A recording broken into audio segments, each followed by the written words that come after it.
But there are times where those cords can be so strong that they don't disconnect. And so with our intention, we can disconnect cords. And the reason that's important, and I would tell people who are listening, is that you don't want to be carrying around other people's energy. You know, like the lady who was checking you out at the grocery store who was in a really funky mood, you know, you don't need her energy to carry you through the rest of the day. And so it's very easy. It's very quick. It doesn't have to be this huge, long ritual. It's just, it could take 15 seconds, and just say, you know, in your mind's eye, in your heart, I disconnect any and all cords who have been tied to me today and retroactively, and I send their energy back to themselves with light, love, and compassion. And so it is. And boom. Yeah. Hello, and welcome to all of you beautiful souls. Thank you for tuning in today to the Heart of the Soul podcast. My name is Amana, and I am so happy that you're here. This is a space where we explore what it means to be wild women walking upon this earth, connecting about that which unites us all. Together, we will unearth that which is often unseen and unspoken through the ancient ritual of storytelling. I would love to invite you to sing to the cycles of our moon with me, enjoying new episodes on full and new moons. It is my hope that soaking in these stories will bring you closer to your own innate knowing and center you into a more embodied, alive version of your beautiful, unique self. Today is Monday, November 13th, 2023. The moon is dark today. It's a new moon. I am currently in my little tiny movable home in Mississippi, and it's just starting to rain outside, so I hope it doesn't get too loud for you folks. I have Mary Beth Thomsen here with me today through the cosmos on Zoom. Mary Beth and I found each other through Danielle Serenk's Spirit School space, and I'm excited to speak with her and get to know her a bit more here today with you all and see where our dialogue takes us. So Mary Beth, I would love for you to just take a moment and introduce yourself in whatever way feels good to you. Oh, well, thank you so much for having me. I'm really excited for our time together today. And like I told you before we started recording, I just love your energy. It feels so grounded and just really beautiful. So I appreciate you inviting me here. My name is Mary Beth Thomsen. I live in the Atlanta, Georgia area, although I have spent most of my life in Virginia. I'm married and I have 2 daughters. And I think you and I might have something in common because I have an almost 3-year-old and a 6-year-old. I believe I heard you say that. Yeah, I have a 6-year-old and then an almost 4-year-old. Okay, yeah. So, I guess that's going to be 7 next month, so he's almost 7. Yeah. So the two littles. I spent the last 2 years in a career in communications, marketing, branding, public relations, and most of my time was spent on the agency side. So my clients would be organizations like hospitals, healthcare, communities, and I would be trying to help them communicate and articulate their message to their community. And all the while, I was a closeted medium. And so I learned that I had this ability in my early 20s, and I only shared it with my closest friends and family. I was raised in the Catholic Church by very strict Catholic parents. And so there was a little bit of shame and a little bit of timidness around sharing this ability because of the doctrine and kind of the way that the church seems to frown upon being a medium. So what happened was around the year 2020 during the pandemic, I just had basically a nudge that I needed to pursue telling the truth with regards to my abilities. And it was a little bit scary in the beginning, but I kind of, once I actually posted on my personal Facebook that I was willing or happy to do some kind of pro bono readings for people. And there was just this outpouring of people saying, you know, yes, I'd like to put my name in the hat. So I think that kind of took off my scared, you know, how are people going to receive this fears? And I realized, wow, there's a lot of people out there who are really looking for healing and who are looking to connect with their loved ones in spirit. And then at the same time, I felt this kind of pull energetically to pursue life coaching. And I had been told by many, many people over the years, hey, Mary Beth, I think you would be a good life coach. And I took it as a compliment. I kind of received that to mean like, you're a good listener, you have good advice, you're grounded. But it didn't feel like I was supposed to go down that path. And then something happened in 2020. I think a lot of us relate to that, to having the whole world come to a stop. And it's like, okay, what am I doing? You know? So I basically pursued different credentialing and life coaching. And instead of going down more what I would say like the Tony Robbins style, I felt like the universe was pulling me towards more of a spiritual, intuitive life coach. So I got a few certifications in life coaching, spiritual, intuitive.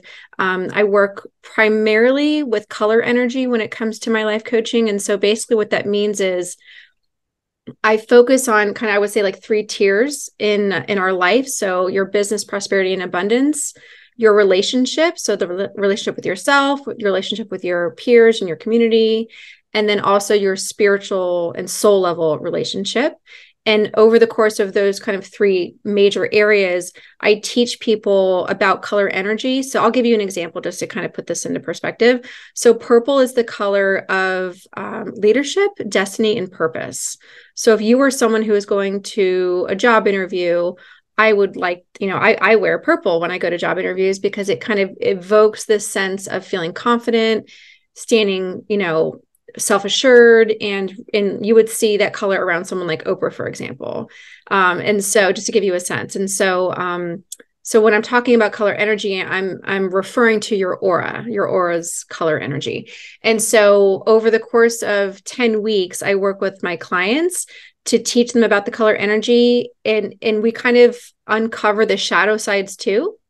So if someone suffers from anxiety, and they're living in fear of making decisions, I would teach them which color they could meditate with and kind of activate in their life to try to balance out any of the shadow sides that they're dealing with in their life. And so we work they come up with a goal that they want to have for the course of our time together. And because I'm an intuitive, I'll also kind of overlay my intuition when they're sharing stories with me and kind of troubles they have. So it's like part traditional life coaching, part woo-woo, like intuition.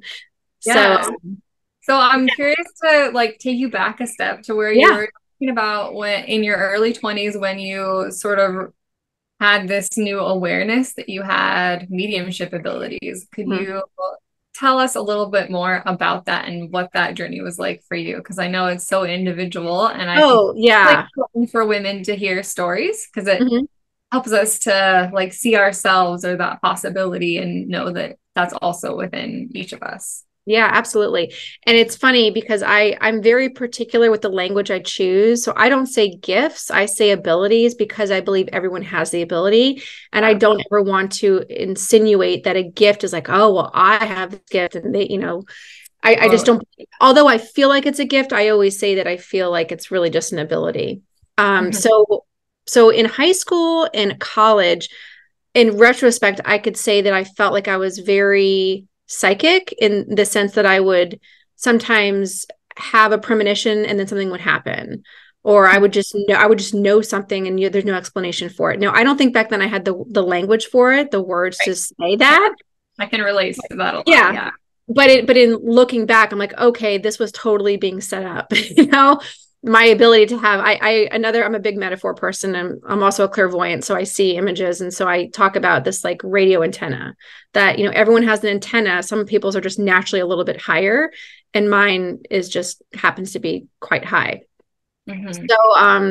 So then leading up to my early 20s, you've probably heard, or you're familiar with that it can be easier to hear from spirit or hear from your own higher self if you're in kind of a meditative like state, like you're walking on the treadmill, which is what happened to me, out for a walk in nature, maybe you're doing dishes or folding laundry, you're in the shower, all those kinds of meditative like states.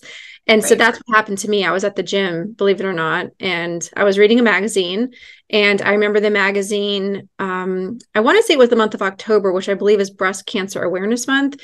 And I just had this, I guess it would be claircognizance, and probably also clairsentience in the sense that I knew my grandfather was there. I didn't see him with my eyes, but I felt his presence. Yeah. And clairaudient, I'm also clairaudient. I again, I didn't know the language back then, but I recognized his presence, and I said to him in my mind, "Hi, Grandpa," very awkwardly, like, "Hi, how can I help you?" And he started to speak to me clairaudiently. And his message had to do with my sister, and that he felt like she might have been behind on a mammogram, and that she needed to go to the doctor and get her mammogram done. And he never gave me this sense of overwhelming fear. It was more just being careful, just like being mindful. You got to stay on top of these things. So my sister, being very sweet and kind, took the message very well. She did not think it was weird, which, looking back, I really appreciate the fact that she didn't judge me, or she thought this was weird. And she said, as a matter of fact, I am behind on my mammogram and I do need to go. And then fast forward, she went and found out that she did have to have a biopsy done. I think a lot of women have what's called dense breast tissue, which makes it harder on the mammogram to read. And so subsequently, she's had to get different types of testing done because of the type of tissue she has. And so it was relevant information that he had to share, and it was all validated. And that was like the very beginning of my mediumship journey. Was I then knew, okay, something's happening here, where I have this ability to speak to spirits. And from that point forward, I would describe it like reactive, where they would come to me, and then I was the conduit to then pass on the information to a friend, a family member, or maybe a friend of a friend. And this went on for almost 20 years. And I never spoke publicly about it. It just was kind of my little secret that I shared. And that's how it got started. Wow. And then you went into some like active forms of development and have grown more from there. I actually didn't, which is why I feel like I feel like I'm the black sheep or something, because so you mentioned that we're in part of the spirit school community with Danielle Sarank. I joined that. I think I found her podcast. I started listening to her, and I felt so isolated. I felt so alone, like I'm on this island all by myself. And I felt like, wow, what a cool concept to have a community of other light workers that I really can't talk to people about this in my life, because I don't have mediums or intuitives in my personal circle. So I was drawn to that community, if nothing else, just to feel like I'm not alone, Yeah. And then come to find out there's classes. I didn't know that you could learn how to be a medium. I thought that you just had this ability and one day you find out. I didn't know that you could literally learn how to do it. So that was shocking to me. And I thought, wow, that's so cool. So no, I didn't develop. My development was 20 years of doing it on my own with no one teaching me to do it. And so I also felt like I'm a little bit rogue because, it's like I never had anyone to tell me the rules, or no one to tell me how do you do it, or the process. And I feel like that, in retrospect, served me very well, so that I wasn't confined to feeling like it has to be this way or it has to be this way. And so I kind of just leaned into what was natural, I guess. Awesome. Yeah. I mean, I would say that for me, it was like pretty distinct. I had whispers of it when I was younger, but it was when I was 26 and a dear loved one died that it really became clear that there was this other mode of communicating and that was happening. And I didn't have the language for it at all. Like I didn't know what it was called or how to describe really what was happening. And then I only found, Danielle Sarank a few years ago. And then this is the language she used that I can describe my experiences and what I do. And super helpful. Yeah. So I really enjoyed meeting people like you. I mean, honestly, just having the camaraderie to be able to talk to someone who knows what it's like to live this kind of reality. Yes. And now you offer paid mediumship readings to the world. I do. Yeah. So another part of my story is, after the whole life coaching, call from the universe that I felt like I was supposed to pursue, I had gone all the way up into right before I was going to launch my business, and it's called Soul Shines Coaching. And literally, I think 1 week before I was going live to let my website go live to be, booked as a life coach, I had this, again, it was like another tug from the universe where I felt like I'm supposed to do mediumship readings. I'm supposed to do, eventually would also do like intuitive guidance readings as well. And I thought, well, that wasn't part of my plan. I'm supposed to be an intuitive life coach. And I just, when you have that knowing and that conviction that you can't even explain or articulate.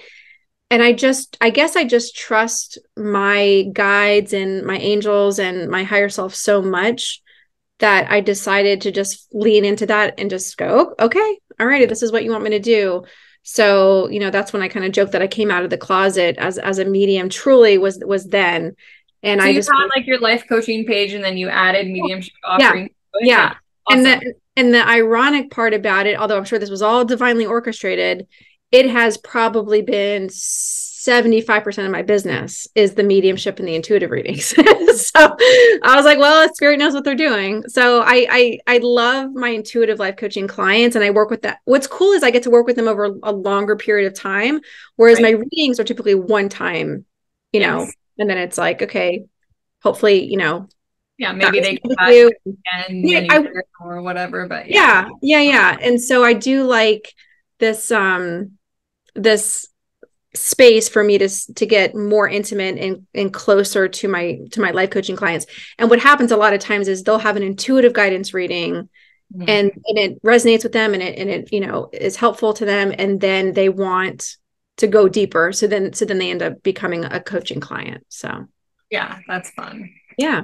So interesting how they can go from one lane to another. And I have my work as well. So exactly. So for people who I've described somewhat of like what a mediumship reading is like with me, but I know everyone is a little individual. For those listeners that might be curious, what is a mediumship reading like with you? So it's funny you're asking me this. I've done several podcast interviews and no one has ever asked me this before.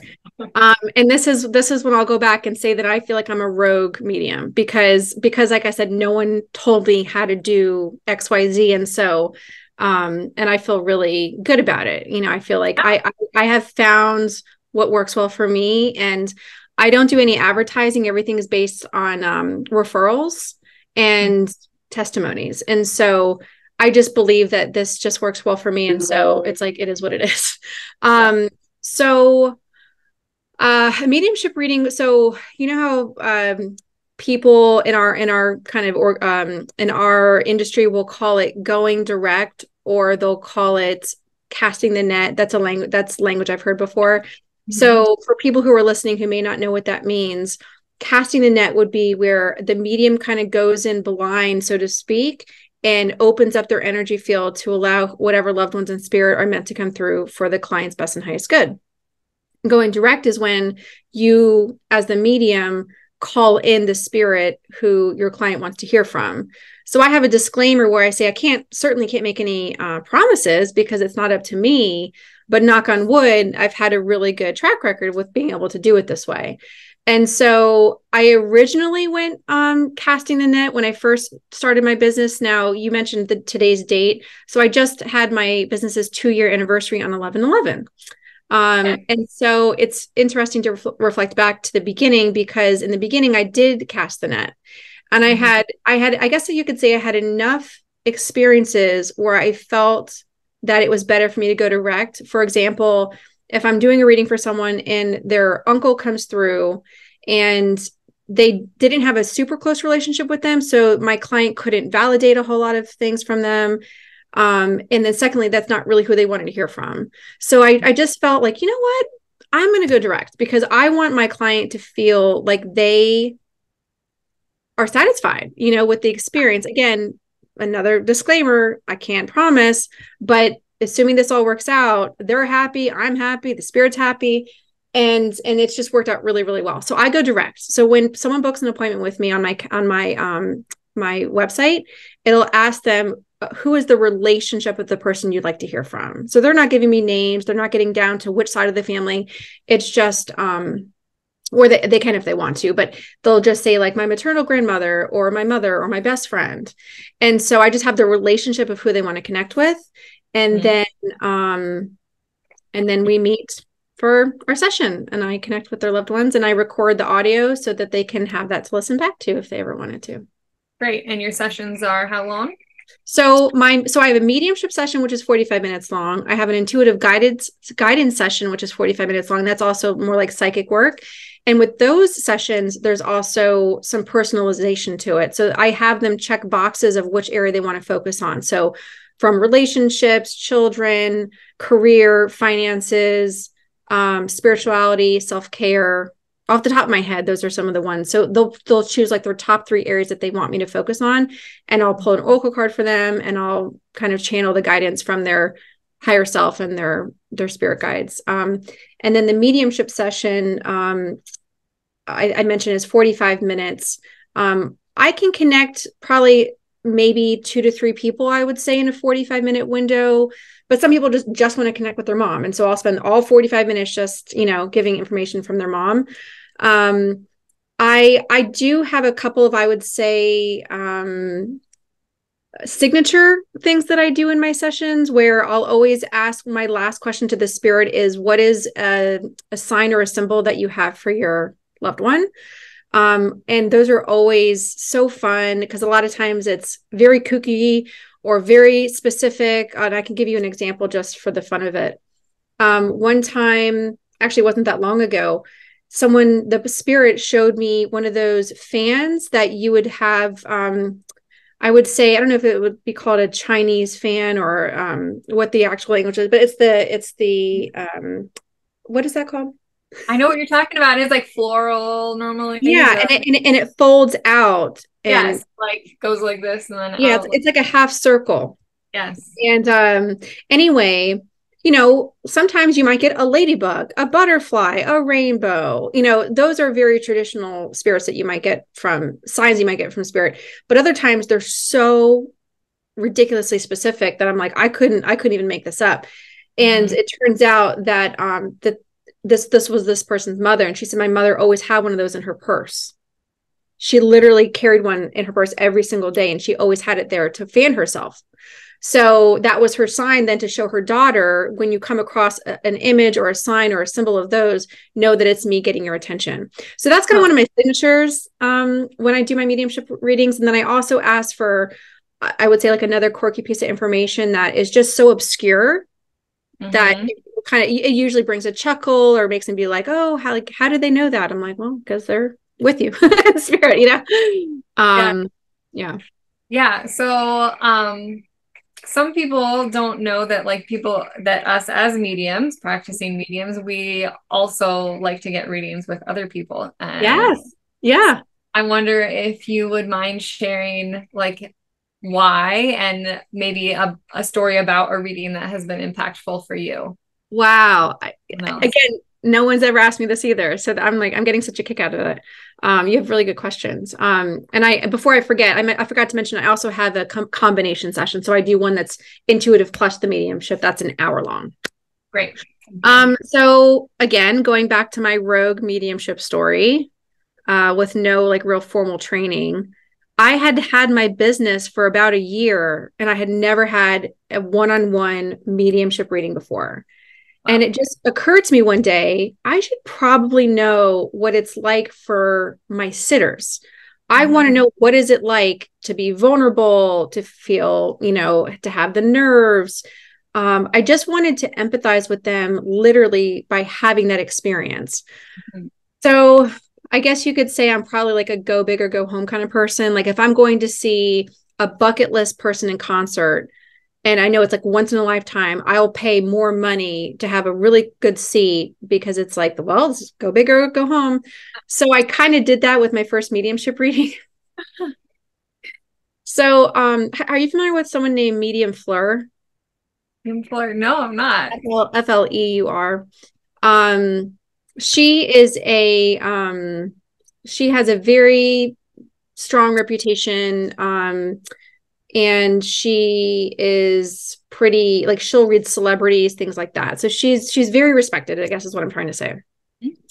And so I booked a reading with her, and she doesn't do readings very often. So it was kind of like a serendipitous thing that it even came up, and I was like, I'm going for it. So I invested financially more than I probably would like to do on a reading. But again, I kind of justified it that I'm like, well, I'm going to go big or go home. And this is my very first reading. So why not? Love So it. I did the reading with her. And interestingly, she tuned into me psychically before going to my loved ones in spirit. And she's like, I'm sorry, I just have to say this before we get started. She's like, you're very psychic to me. And I just was like smiling, and she's like, you know that, right? I said, yeah, I know that. And then she went on to say like, oh, I believe in this lifetime you're here to be like a healer or a counselor or something. So that was kind of neat. And then she went into reading, and kind of like I said to you earlier about going direct, she cast the net, and she brought through a couple of loved ones in spirit who I don't have a close relationship and who I couldn't validate most of what she said.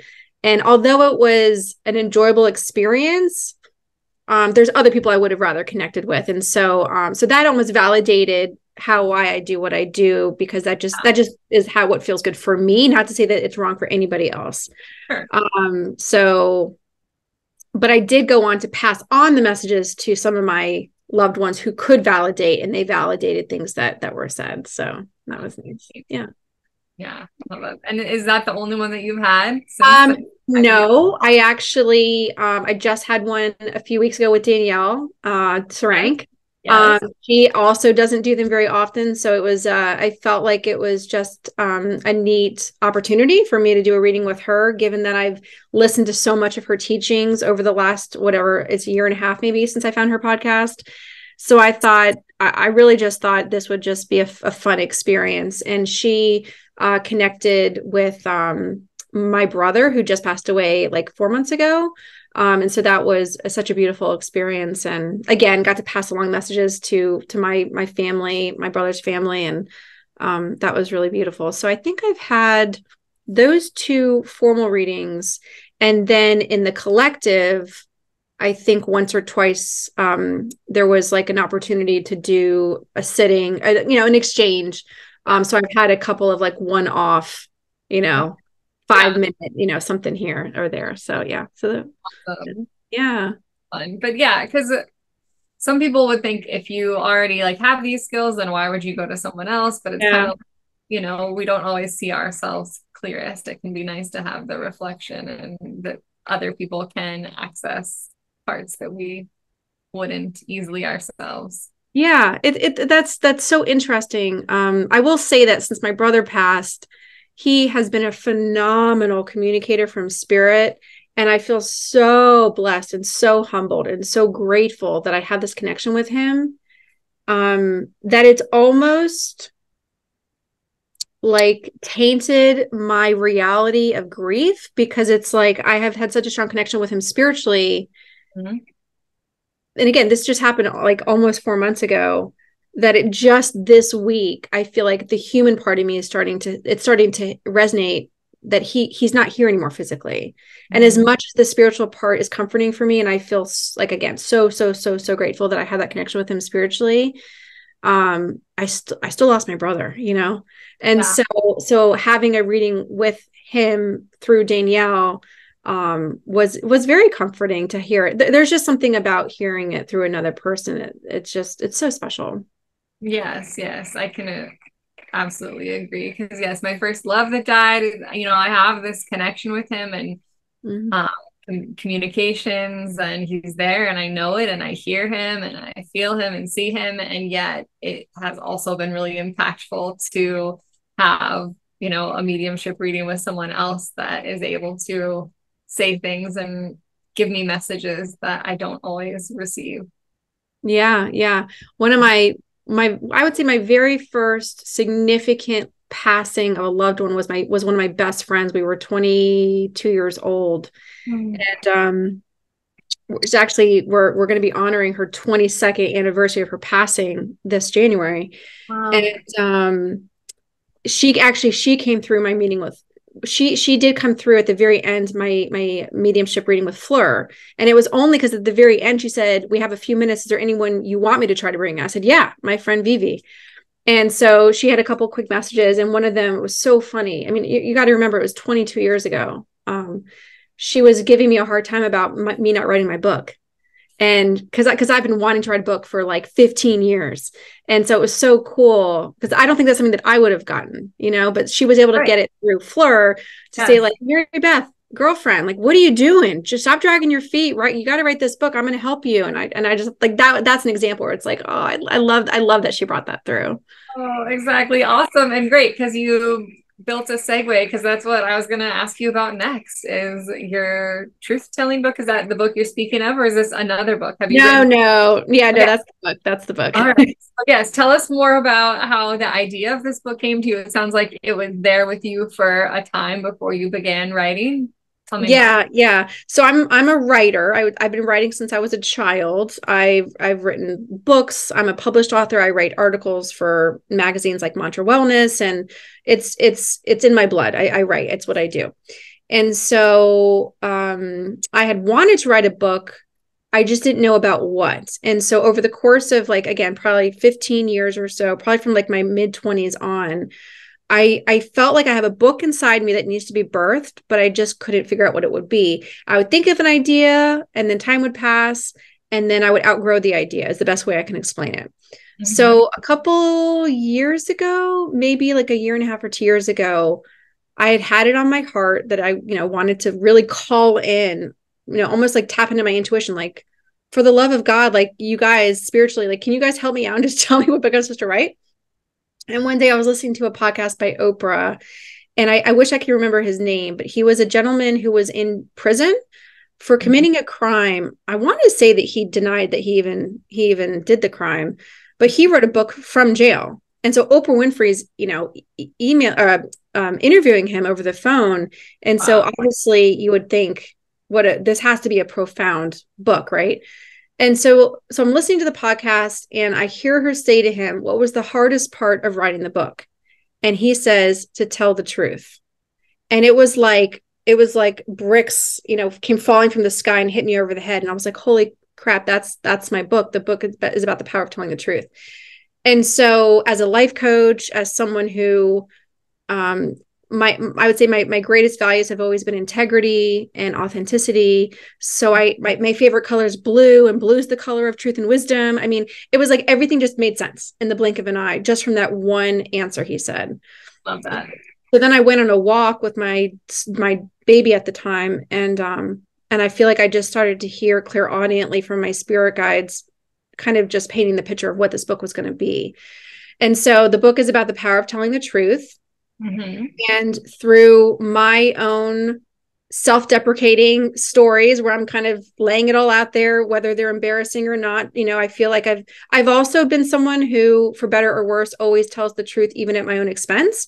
But it's because I want people to feel like they're not alone, and to feel like, they can relate to what I'm sharing. And I feel like, especially in this day and age with social media, and and the filters and the photoshopping and keeping up with the Joneses, it makes my skin crawl. It's so frustrating for me.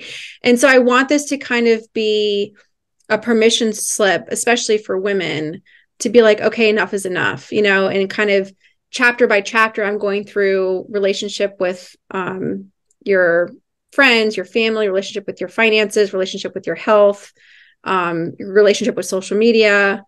And so I have about 10 or 11 chapters, where every chapter I'm going through a different facet of our life and talking about my experiences with how not telling the truth got me into trouble, and how I was able to begin to be honest with myself in that particular area of my life.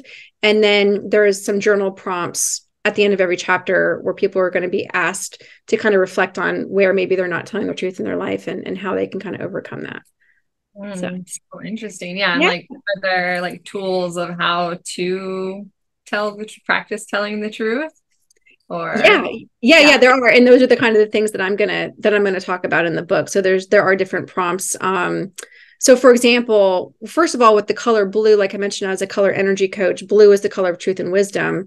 And I don't know, I'm sure you're familiar with the chakras, but the colors of our aura and the colors of our chakras don't necessarily overlap. Sometimes they do, but in this case, it does, because blue, the throat chakra is a blue kind of hue, and in the aura, it's also blue for truth and wisdom. And so one tip you could do is activate the color blue in your life more often. So basically, if you were to like close your eyes and imagine a blue, beautiful blue orb above your crown, and then kind of imagine it bursting above your head like a sparkler. So your whole body is kind of showered in this radiant blue light.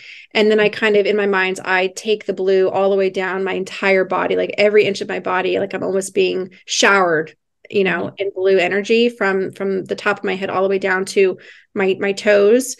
And you can work with blue by wearing blue color jewelry or clothes, or working with blue crystals.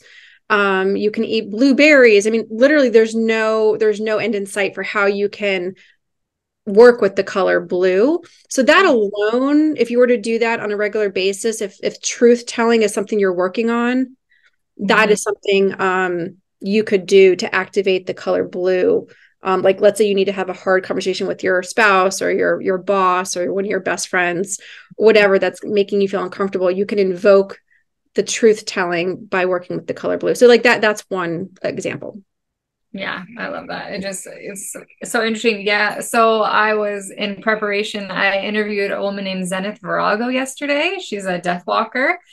And there's a film that she's in called Zen and the Art of Dying. And in that film, she talks about like communicating with her son, and her son was at this age, and she was, you know, saying, let's have this, I don't know if she called it a pact or something, but like, you know, you could practice lying to me and continue to lie to me and you'd get good at it. But that's not a good thing. So let's always like practice telling the truth to one another, even when it's hard. And that really is impactful in all areas of our life and is beneficial in the grand scheme of things. And so it's so interesting that then you are here today and we're talking about this truth telling book. And I do find that, yes, it is such an important thing. And like you said, right now in this day and age, so much of what we're consuming, seeing is altered in some way with like the filter, or, you know, we're sharing things the highlight reels.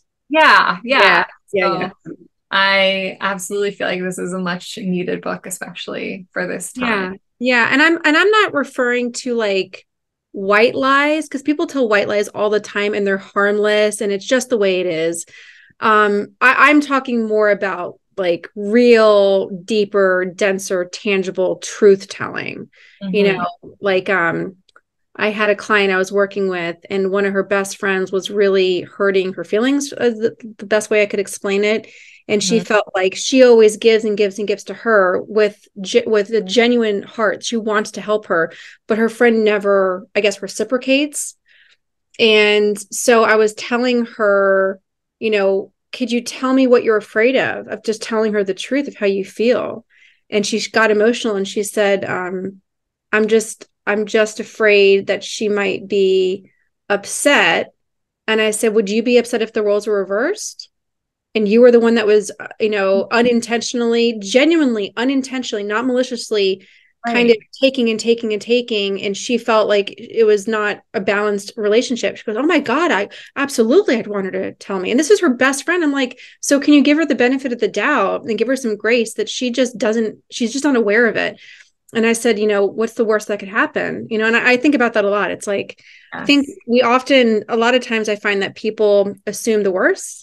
And it's like, well, what if it all works out? What if it's going to bring you closer together, or, you know, whatever. And so that's like just one example of a core truth telling where someone you really, really care about, but you're afraid of, you know, fill in the blank. And it's like conflict. We can be so afraid of, conflict and just bringing things to the surface in that way. It can be easy to just pretend sometimes and put on a face, but I think it's really important to have those real interactions with one another, especially, a best friend that is probably not trying to hurt your feelings or be unresponsive. So, yeah.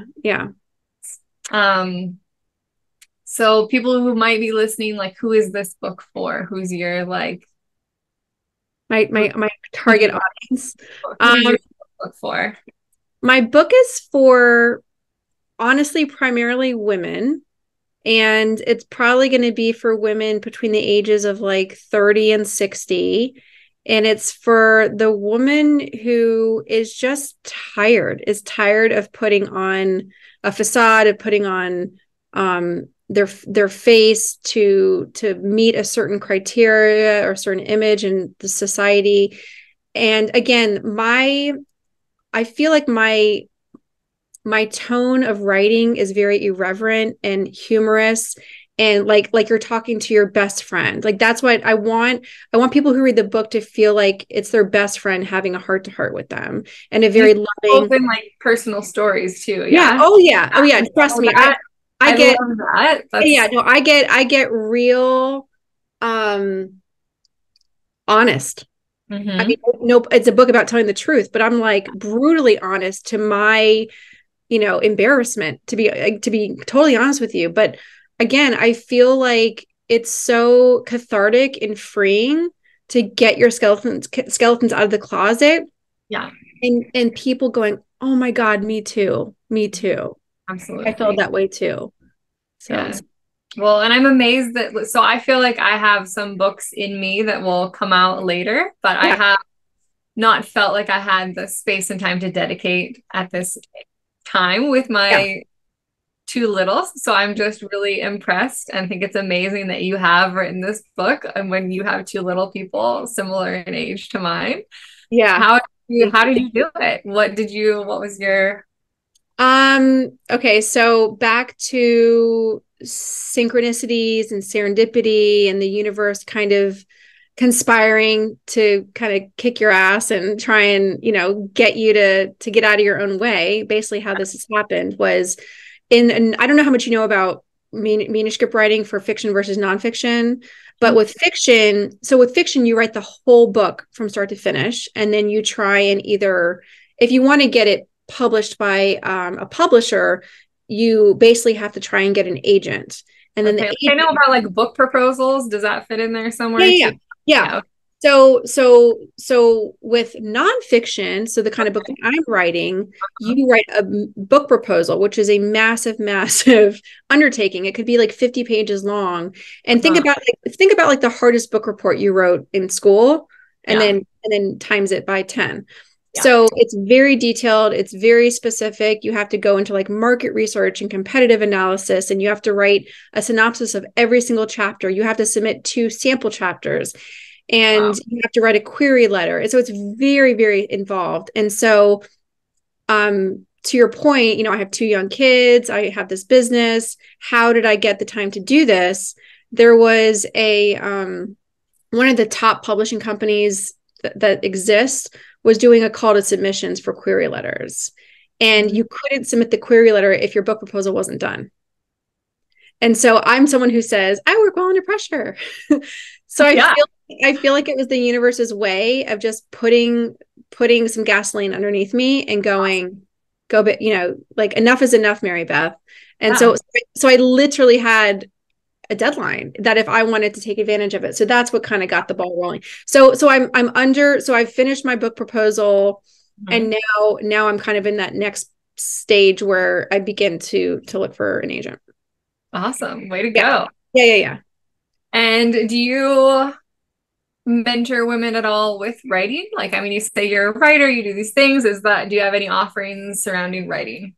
I don't have offerings for writing. I'm not a mentor for writing, but it's so fun. Again, it's just you're killing me with these questions because they're so relevant to me. I just launched a mentoring program about 2 weeks ago from the time that we're recording this interview, for mentoring intuitives. So someone who because what happened was I was getting life coaching clients who time and time again felt like they had these abilities, But it's like, if you think about to back when you didn't have the language and you haven't read any books about it yet, and you don't know what you don't know. And so it's kind of like they're craving some direction. They're craving someone to take them by the hand and help them understand what their abilities are, how to practice using them, how to protect your energy, how to ground your energy, how to cut cords, all of the kind of the spiritual hygiene.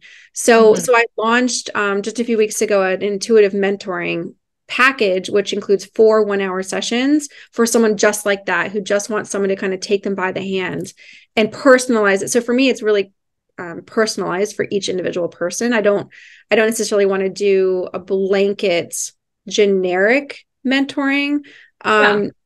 At this point, it's just a custom one-on-one 4-package session. And it could include some writing stuff in there. Oh, sure. I mean, because I'm a writer, if that was something that was important to someone, absolutely. I mean, it's funny, how like you attract people who you have similarities with. I don't know if that happens to you, but oftentimes, like I'll get a coaching client who works in marketing, and I'm like, how about that? Or someone, I've done network marketing. It's like, then I had an intuitive client the other day who's in direct marketing, and I was able to give her coaching advice. So I find that a lot of times the universe will send me people who I can help on a very, very personal level outside of just giving them a reading, Yes, absolutely. Well, as we come to a close, I would love for you to share with everyone where they can find you and what other, we've kind of talked about your offerings, but if there's anything else you speak into this space. So my website is Soul Shines with an S, SHINES, signscoaching.com. My handle all over social media is also at Soul Shines Coaching on Instagram and Facebook. On my website, on the homepage, there's a newsletter subscription that you can sign up for my newsletter. That's where I try and give my subscribers, the newest information, the newest offerings. I also have a 15% discount code for all new first-time clients for readings. So if you do go to my website and subscribe to the newsletter, I'll shoot you the newsletter discount code for your first session. What else? I do have a new program coming that's going to be a group class, like a 6-week class, but I haven't launched it yet. So I'll just tell people, if you want to learn more about that it'll be in my newsletter. And every day, practically, I do content on Instagram. So that would probably be my biggest suggestion too, is if you are looking for kind of free coaching, I give these kind of tangible, digestible pieces of content on my Instagram to help empower people, not only from life coaching, but also intuitive guidance and things like that. I also do oracle card readings every single day, Monday through Friday, on my Instagram stories. So you can check that out as well. I just try and provide as much, helpful content as I can. Awesome. Well, I'll include all those links below in the show notes. And is there any one last thing you'd like to share that's maybe stirring your soul or captivating you right now? I guess the one thing I would say that seems to it keeps coming up over and over again, which makes me believe that more people don't know about this than I would have thought, perhaps, who at least are interested in this kind of topic, is how to cut cords. We all have energetic cords. Like, you and I will be corded to each other through this exchange. And ideally, when we wrap up this conversation, the cord will naturally dissolve and kind of come back. Our power and our energy will come back to ourselves and we'll go on our day. But there are times where those cords could be so strong that they don't disconnect. And so with our intention, we can disconnect cords. And the reason that's important, and I would tell people who are listening, is that you don't want to be carrying around other people's energy.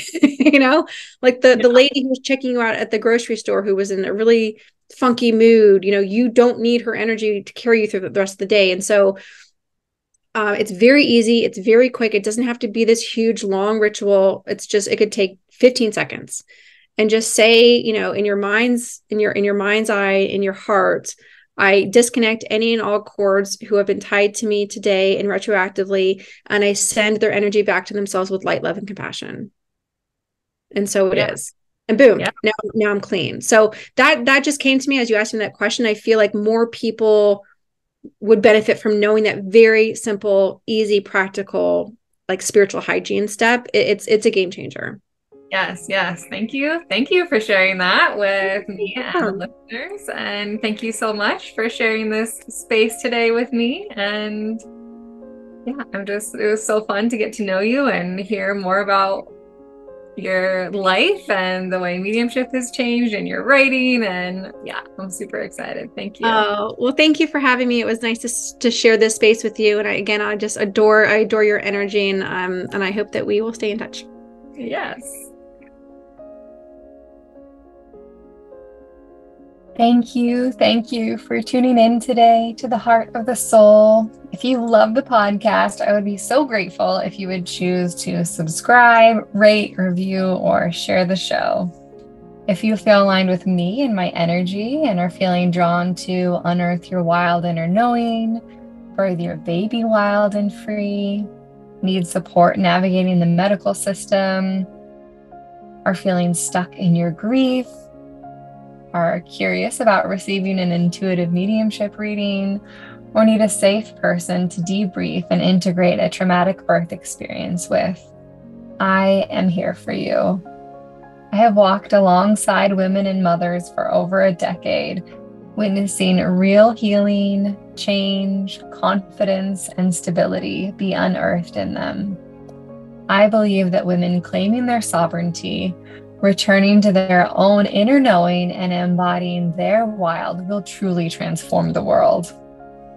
To learn more, book your free clarity call at www.birthingnova.love. Until next time, remember to be brave, be loved, be wild, be you, and be the change that you seek for yourself and also for the generations to come. Mwah.